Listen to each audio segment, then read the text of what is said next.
Hello and welcome to today's episode. I'm thrilled to be joined by someone whose career has spanned the frontier of AI research, social impact, and democratic innovation. Today's guest is Julien Cornebise. It's really an honor to have you here. Welcome to Thank the you podcast. very, very much for having me, Summer. Really happy to be here.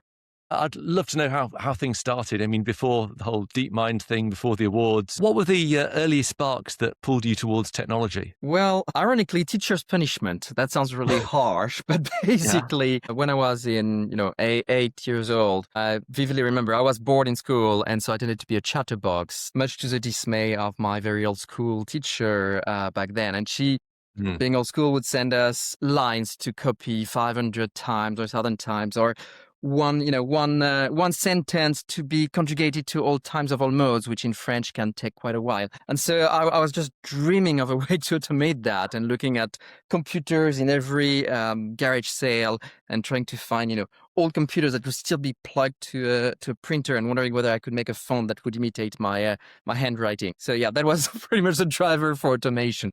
That's certainly unusual. And what led you up to joining DeepMind? So I did some studies in France, went to a small engineering school in computer science. I really wanted to do that. Really focused on making tools and deeply technical tools. And I realized, oh, well, these algorithms, they're really fun, but if I want to really understand them, I'm going to need more math. So Yeah. in parallel with it, I did a master in applied mathematics, more precisely Mhm. mathematical statistics, which led to a PhD in France. Then a postdoc in the US and Canada, so partner between Duke University and UBC Vancouver. And then a second postdoc in London. Now, the way that led to DeepMind is that I resigned from my postdoc in London because Mm. we had different ways to do research. And after the fantastic advisor that I had before, who were giving me a lot of freedom, was not quite what I wanted to be the way it was working in London. I deeply love academia. I'm still affiliated there. But at the time, in the field where I was for sequential Monte Carlo methods, I didn't feel I could have the impact that I dreamt of. And Mm. then we were writing articles that our 30 same friends would be reading, and 30 same friends with articles we would be reading, it's an honor to be part of people who are that smart and being accepted within them. But I felt that was not quite what I wanted. So I resigned from the postdoc. And then Wow. I had recruiters, this being London in 2010, so recruiters calling for finance firms and the like. And to each of them, I said, no, I'm not interested in finance. Here's what I'm looking for. It's a team with, really smart people from whom I would learn a lot and very dynamic. And so most didn't call back because they're purely finance. One of them Yeah. kept calling back with various ideas, there's a MATLAB, they're looking for scientists, or there's Shell, we're looking for geostatistics. And technically interesting things, but which didn't quite Mm. click. And eventually, so I was doing side consulting meanwhile. And eventually, in just about the time where the consulting was going well, and I was thinking, well, this is really going good. I would need to scale it up if I want to, I would need to find a partner to be able to take the incoming work, or I'm missing having a team. That's why he contacted me and said, well, I've got this weird thing. I can't tell you much about it. They're called DeepMind. Is there a startup? They're very stealthy. Can't tell you quite a lot, but you're gonna meet them. And so, well,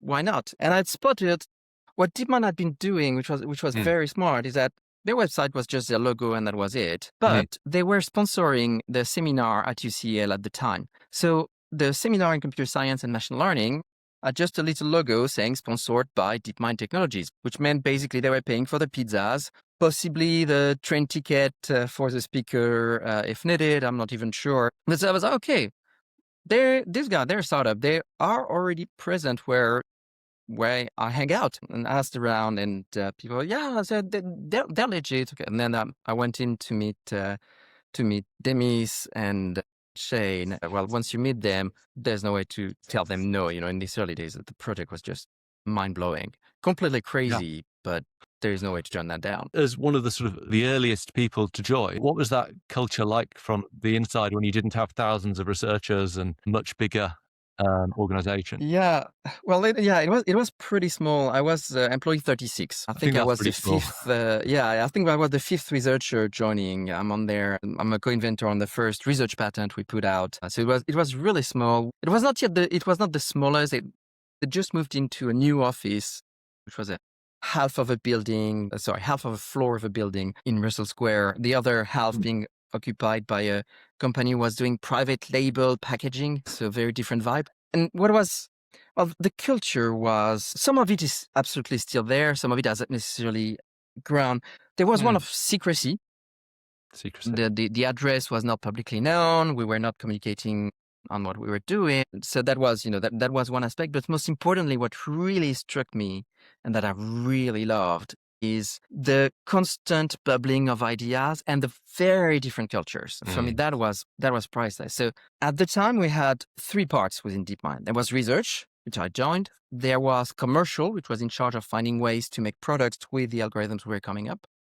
And there was a video game studio, actually, of part of the company. Oh, wow. Demis has a background in video games, knew that video games are a great way to embody agents and to interact with humans. And so the idea was there would be these video games where we would be able to ship our first algorithms to get them to interact with real humans eventually. Yeah. And that made for a mix of cultures we had. So the research part, we're coming from all over the world. It really felt like a lab, an academic lab with people really diving, with a difference that we were all pushing towards the same goal, as opposed to some academic labs where each one has to have their specific field. Here, the goal was to all push on this bigger goal, piloted by Demis and Shane. But we also had fashion editors, because DeepMind was working at the time on a fashion product to do automatic dress recognition and automatic using ConvNets at the time for recommendations. So we had these fashion editors dressed in the most impressive outfits. We had some of the us nerdy type who were working with them started to dress quite more, dapper, quite more smartly, starting to use terms such as Argyle pattern, which I discovered there, starting to have proper polished shoes. What's going into you? Well, I'm working, on I get it. That's awesome. And we had obviously the video game team who were fantastic. I mean, I vividly remember playing the video game, which was days from launching when we got acquired, and which was canned. And that was a fun experience. And this mix of these three types in the same office and with this massive goal was really, really exciting. And you'd have, for the buzz, you'd have whiteboards everywhere, especially one in the kitchen next to the cookie drawer. There's a naughty drawer with tons of chocolate cookies. That's where you could find the sweet tooth. And that's where you could actually spend hours around the table in the kitchen just writing on the whiteboard strategically placed there. It was really exciting. That is hugely exciting. I didn't know about the fashion element of things. How did that evolve? If you were employee number 36, and then you're growing up to 400 or so. Yeah, what changed? Well, a lot, and surprisingly little at the same time. Too much for me, where eventually I left in 2016, late 2016. I joined in 2012. But what stayed true throughout is this really strong sense of mission and this really strong leadership by Demis and Shane and Moose for the commercial part. This real desire to punch above our weight. So when I joined, we were a small startup, and it was, for me, being a big fan of David versus Goliath. Well, we're a small company and we're doing better than these big giants who are working in AI. At the time, DeepMind had more GPUs. So back in 2013, and more GPUs than all of Google combined. Google was putting everything on CPUs, which was what they knew to do, and they had this really smart system called Disbelief, created by Jeff Dean and Andrew Ng, who was at Google Brain at the time. But it was entirely purely CPUs. So we had in our small office, we had more GPUs than the whole of Google planet-wide, and that helped us, go further and faster. So I really appreciated this aspect, which obviously changed once we got acquired. And, the connection that you have, human brains, they're saying that human brains said to be well designed for connections with roughly 120 people. And above that, you lose this direct one-to-one. So obviously we lost that. But the goal of, we're this lab and we want to keep pushing. And that stayed truly, truly present. I think now, DeepMind, they're 5,000. I'm sure things have changed even further. But now these early days have a really precious time in my memories for, even the small barbecues where you'd hang out on the rooftop in central London and you just have I mean, you'd have Moose lying on a beanbag and you'd be just exchanging tons of ideas with him, with Demis, with all the rest of the team. It was just wild. Wow. It was very studious, but really passionate. I haven't found it again since then. Yeah, we're little, but we have a goal that is just completely crazy, and we're going at it better than anyone. And I'm not saying better than anyone in the sense of, rah rah startup style. Since then, No. it was the first time I was in a startup. So then I've had the chance to observe many, and it was not the rah rah. We're doing the world better by pushing ads, or we're doing, we are the best at making the world a better place. Mm. The Silicon Valley TV show can hit close to the bone. No, it was genuinely okay. We're trying to push to do things that no one has managed to do. I remember the first introductory science meeting where I was with Demis and Joel and Joel Venes, another Bayesian, and Dan Vistra. My first day or my first day, I was okay. We're trying to play Atari, and so we're in dimension 3600, and we're trying to see how we can predict the score. And I was like, hold on. Trying to do a regression on 3,600 or 36,000, I forgot the exact math, but you're trying to make a very high dimensional regression from pixels. I mean, that's never gonna fly. That was my first reaction. That it'll work, and so let's discuss how. Okay, yeah, this is bonkers, but okay, and that was very precious. Really precious. So something that, having come from academia as well, that combination of proper scientist and a really good CEO seems incredibly rare. Like, how did he do that? Or how is he doing it might be a better question. Well, Demis is a very private person and, doesn't say much about himself. So I'm not going to be, public. Oh, no, certainly not. Many things, but something that are, obvious to anyone who meets him. I mean, I have met a lot of smart people in my career, and Demis is in a league of his own. I have never met anyone as good as Demis, as good at everything he tries to do, actually as good at anything he sets his mind to. That, and that is public knowledge, not very well known, but this is not necessarily new. Demis, the term focus does not even begin to cover it. You've got to picture someone who grew up trained on chess and on chess competitions particularly. And so during the formative years where you acquire your worldview and your automatisms and your brain, literally your neural pathway start to happen and your emotions start to crystallize, was about winning and about winning at very intellectual games while still also facing the nasties that you get in chess tournaments where kids try to kick each other under the table, or having to face all that and winning and giving everything to giving his best to it. And that's focus is dedication to what he sets himself to is like no other. He will not spare himself any amount of grief or difficulty, or he will put it all. He will, it's well known that he has a 2 days day, essentially. He works as a CEO until dinner time, and then at dinner time he switches in researcher mode. And I remember, I used to be a night owl. Now, since I have a little kid, it's a little trickier, but, I'd exchange emails back and forth at 2 a.m. with him, purely on the research front. And he'd be instantly replying. Wow. I don't know how he does with little sleep work, but what I do know is that it's not that it's not, I do not think that it's because, it's easy for him to not sleep. No, I think it's as hard for him as for most people, except that he has probably never given himself the permission to complain about it. It's just mind-blowing to be around, I'll be honest. I mean, I don't necessarily agree with everything he does, but he's truly, and it's been I feel very lucky to have been able to work with him in these early days. It's really good to know that you can do these things with integrity. It's so easy to just sort of slip into, well, if he's so intelligent, then he will clearly know how to manipulate you if he wanted to, but to actually actively choose.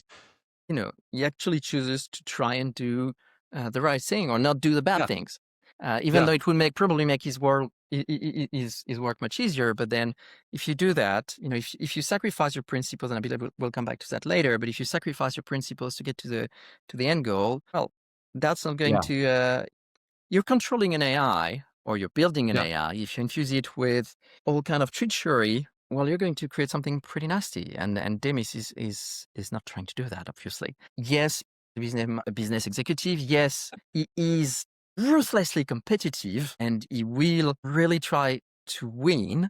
And it's driving him like few people. Again, it goes back to what he grew up to be trained on. Mm. When the brain takes its shape, that will last a lifetime. And so absolutely, but you won't get there by backstabbing anyone. No. There's this famous game called Diplomacy. Yeah. I don't know if you're aware of it yet. So you replay the First World War. So you play a country. It's like Risk, but without the dice and just with discussions and negotiations. And we had the world champion of diplomacy is at DeepMind, or the former world champion of diplomacy. He's a program manager there, and Simon. And he organized a game of diplomacy, and you dive. It's a game where you do alliances and then you break them. Demis is known to never break alliances. He will not backstab you. In my case, he knew that I was really interested in impact, and that's why I went to later work with nonprofits. But at the time, the way he convinced me to work on AI was, well, you could try and solve each problem one after the other. And that's like emptying the ocean with a spoon. Or you can try to make a tool that will help you save all of them. I was saying save, there's always a risk of the technical savior, the white savior, that is plaguing development and aid. And so that's revealing lapses. But there is this desire to not say, look, we're just going to have a fantastic utopia. No, it's okay. We've got these problems. And the one tool we're lacking is just, we don't have enough intelligence to solve them. So let's get to that. How did that change when DeepMind was acquired by Google? Well, it didn't. I mean, in a way, it didn't. It's in that, Demis. In that sense. Demis is Demis. Yeah. And still is. And if anything, more than ever, it keeps growing in the direction that his abilities and his way of being opens. The acquisition was kept a secret from the whole company. At the time, we were 80 employees. Well, I'd never been through an acquisition. But, now if I were to see the CFO locking a door to a meeting room where there's never been a locked door there. They actually had to install a lock on a door so that there was a place where they could lock actually what turned out to be all the new employment contracts. If I were to see that, I would start to think, something's happening. At the time, clearly not. The acquisition itself was a surprise, possibly bittersweet for my idealist self, because I really love being the David to Google's Goliath and to Facebook but it was a perfectly logical move in that we had all the giants starting to move.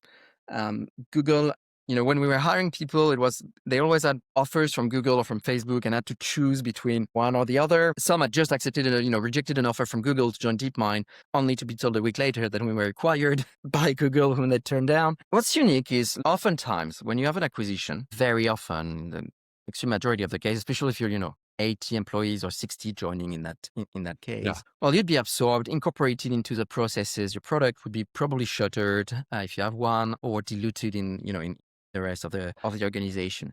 This is not what happened. And again, they acquired us for our ability to do research in a way that they were not doing. And so the deal was, well, we get acquired and we have the means to keep doing this in this unique way. And so that's what Google protected. And kudos to Alain Eustache and Larry Page for taking the bet to do this type of acquisition and give Demis the freedom. Kudos to Demis and Moose and Shane for convincing Google to actually do that. Our badges could open any office in all of Google, not the other way around, which would end up to cause friction possibly later on, but was a way to try and keep the unique research environment that Demis and Shane had spent a lot of energy to do.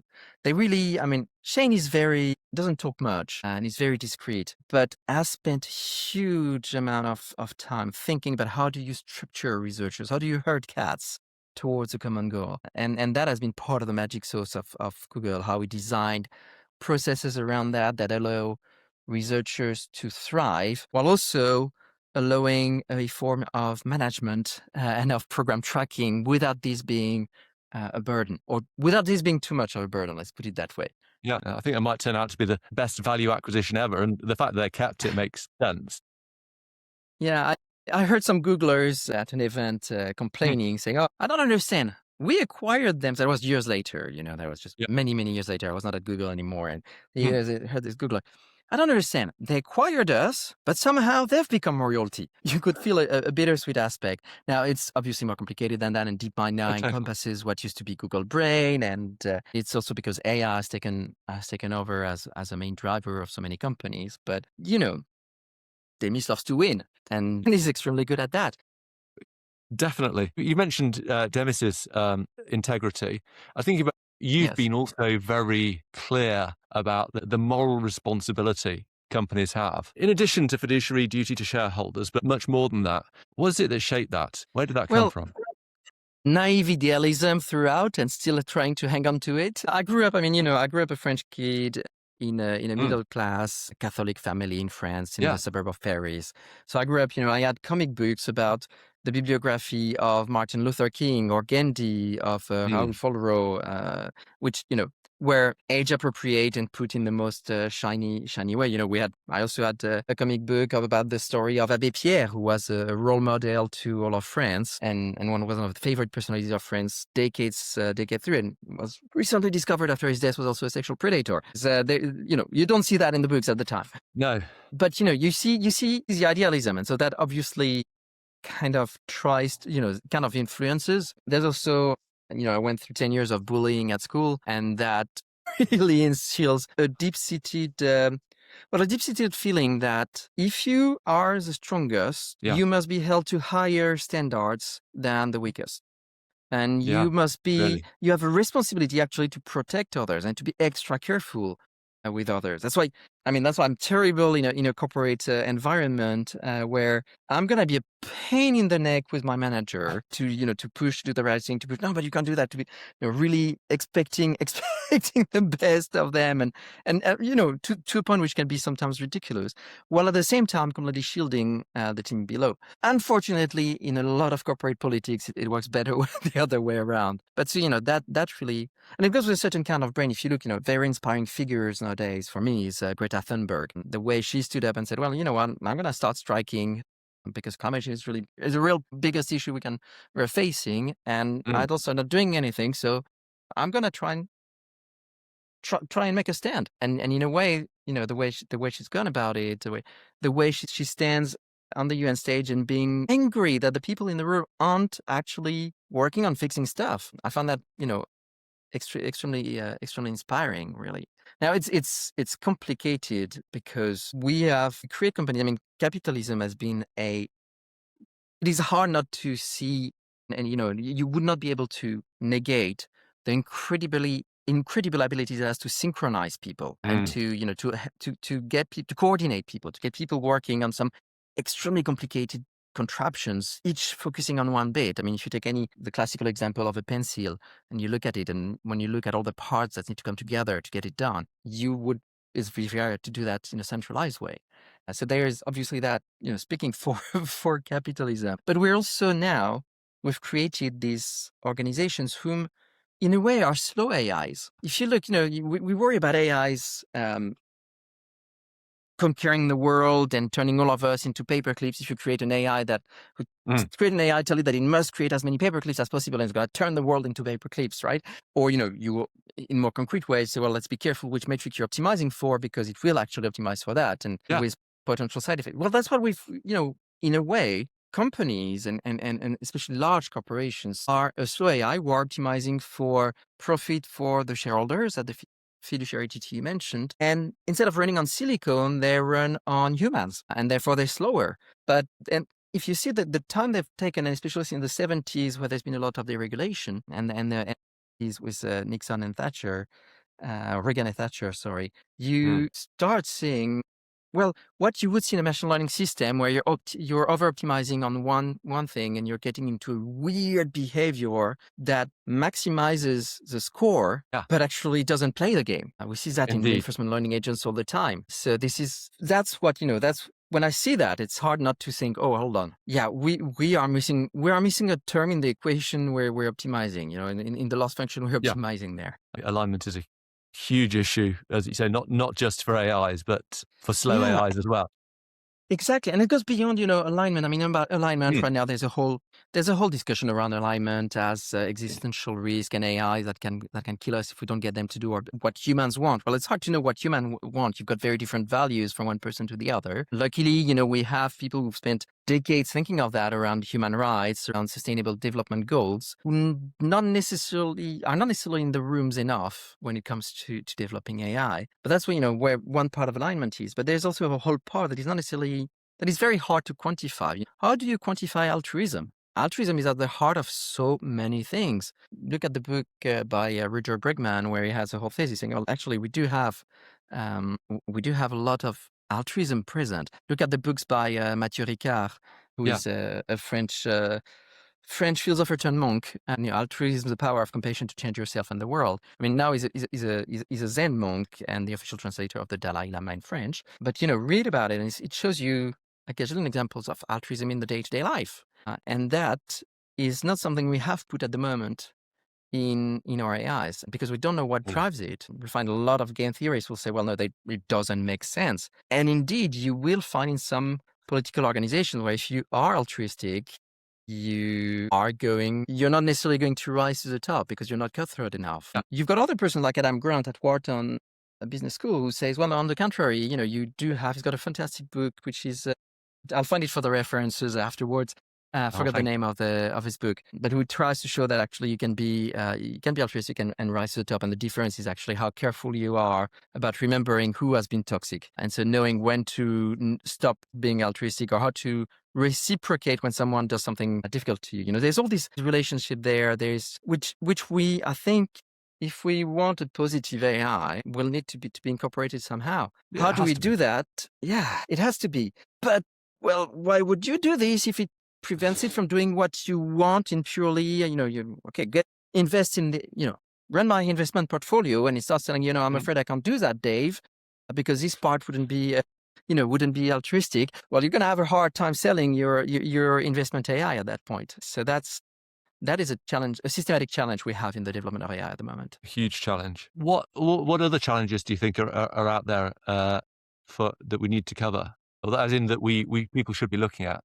I mean, first thing, I'm very aware that I have very partial visions of things. I'm a Western guy. I'm playing life in easy mode, being a white guy born in France to a middle class family. And so I'm hugely ignorant of 99% of the problems we have. And the way I'll Yeah. think about them is quite systemic. And I wouldn't want to make the mistake. We have a full field called effective altruism, which is very tight with machine learning and AI, Mm. which started pretty well as, okay, let's see how we can do the most good and be rational about that. And which has grown into a beast who's, well, possibly has gone a little too far. Sam Bankman-Fried was not, Indeed. a very big Unfortunately. pillar thereof. And there's gone far from the original intent. So I'm being very careful when I think about the the Yeah. issues in the world. Why I work with NGOs is because they know the real problems. But Yeah. one thing believe I see is we have a kind of iterated prisoner's dilemma. Mm. Everyone wants to move fast. So they all say we want cooperation. They used to say we want cooperation, and there was this famous letter to slow things down, and there even was an agreement between I think was it OpenAI and DeepMind who said the first one to get to AGI we gotta stop, and the first one to get close to AGI the other has got to drop and come help him to help control and find how to control it. I mean, that's out of the question these days. And we're kind of locked in this. Well, if we were to all cooperate, we could get really good results. But right now, as soon as one person defects, well, it becomes optimal for the others to defect too. And so you've got this Indeed. constant iterated aspect thereof. Super interesting. I might have mentioned I've got a 9-month-old baby. What do you think Congratulations. will I don't know how you do a podcast in spite of the low nights and all that comes with that. He's a wonderful boy and very fortunate to have a wonderful wife as well. I really do wonder what the future is going to be like for him. Where do you see the biggest change? I am utterly bad at making predictions. Okay. I've got a lot of colleagues where, we go into there and say, well, AI will be in 5 years or AGI will be in 6 years and a half on a Thursday. Good Yeah, luck. very, very precise people. What I can see, I mean, it really depends on whether we manage to fix some of the, again, I'm trained as an engineer and a scientist. I think of things as fixing, which possibly to reject, could be decried as being Yeah, a it's the language reductionist. we But, use. it's if we can manage to remove some of that, and it's ironic, it's removing some of that competition. Demis grew up winning competitions. I grew up bullied, so I have a very different view on competition than you would have. And the truth is probably somewhere in the middle. Mm. But if you can manage to get towards more cooperation, if you can find mechanisms to that, which in a national setup is where regulations comes in, but which on the international stage becomes harder. I mean, that's why you had, Société des Nations, the first, the ancestor of the United Nations, was put to have this, to be able to have this kind of referee on the international stage, which we are seeing slowly unraveling at the moment. But if we do manage to get back to a form like that, to have a referee, and we all abide by it because we realize that actually that is in our common interest, and that we would go a long way. If we had more people thinking, well, okay, I'm doing this, but what would happen if everyone did that? There's a whole philosophy there, versus you thinking, well, okay, I'm doing that, and it doesn't damage anyone, so why shouldn't I do it? If we can manage to have more of the former and less of the latter, I think we can do something terrific with AI. I mean, it's an incredible. Look, how many times you look around and think, but my God, why is that working like that when it would be so much simple, so much simpler if they realize they should work together. Well, and you think, well, why isn't there more intelligence? Well, AI is actually about bringing more intelligence into the world. That is the end goal. So that could be a wonderful thing. It could Yeah, also be a dramatic thing where we can completely destroy our institutions with AI. Which of the two is it going to be? I mean, problem is I have a kid, just like you, yeah, and that has really changed the way I approach things, and made me realize, hold on, I've got the most precious thing in the world is going to have to live in the world that I'm helping make, and I won't be there to help him anymore at some point. So I yeah. really, I really better not screw that up, and that has just reinforced the desire to try and keep doing things right.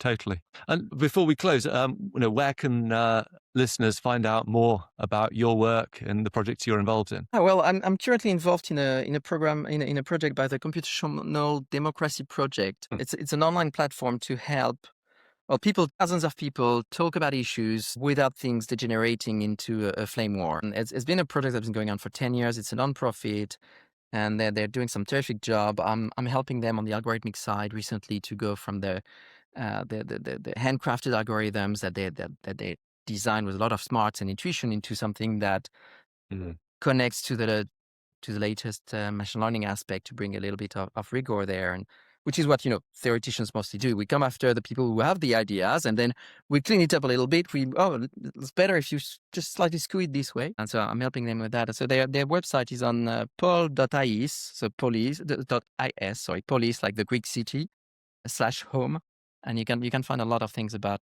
what they're doing, which I think is really terrific. So that's one of the projects I'm involved in at the moment. Wow, amazing. Thank you so much for your time. Well, thank you very much for I could having me. spend hours talking with you about this. It's amazing. Thank you very much.